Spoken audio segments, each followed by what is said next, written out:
What's up, guys? Brendan Graber here alongside Ben Jonka. Hey, how's it going? There's a lot of DLC in this screen. So much DLC. In fact, we're going to celebrate the end of Smash Brothers DLC with every single DLC character in one ring. A giant fight to the death to find out who's the best DLC character. Including our last two contestants, Corrin from Fire Emblem Fates and Bayonetta from Bayonetta 1 and 2.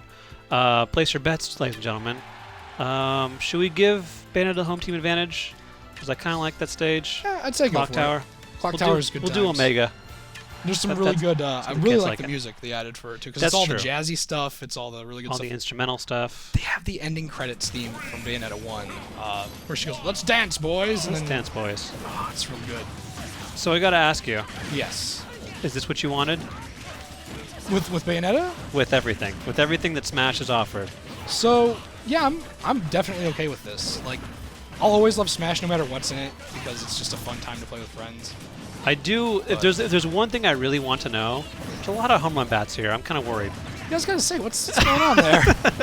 I don't. This isn't my for glory way that I usually play. What is happening? Maybe the home run bats are a metaphor for the home run success that Smash has been. Maybe that's wow. Yeah. Rest in peace. Think about that for a while, because honestly, I've been very impressed with what we had. I do really wish one day we'll hear about those who did not make it onto the Smash ballot, because they had said that there were a couple that America voted for that didn't make the cut, and Bayonetta was the number one in the European and the top 10, I think, in the U.S. But was it just like Goku and Shrek and random anime characters that can't actually be in this game? So part of me actually was like, And man, SpongeBob. I feel like Banjo and Kazooie have a good chance, and I was kind of hoping for the last announcement that they'd make it in. See, I always thought that once they announced the Shovel Knight amiibo, like, oh, he's in, he has to be in. And then no, but that's okay. I got my Shovel Knight amiibo, so I'm fine. And it's a really nice amiibo too. Yeah. And also Shovel Knight's just a great game that gives you more content in it. But really, no matter who got announced, who got picked, you really have to give some mad props to Sakurai for every character being introduced in their own style. It wasn't just here's a carbon copy fighter who looks like Ryu. It's exactly. Ryu uses his Street Fighter abilities. You can use his combo inputs, which you couldn't do for any other character in this game because that's not a thing that should exist, and yet it does. And having Bayonetta use Witch Time and use her arts, it defies logic in a competitive and friendly party fighting game where everyone has their own rules and yet is all part of this greater Smash experience, I guess you could say. Yeah, I like how there's pretty much someone for everyone in here. Yeah.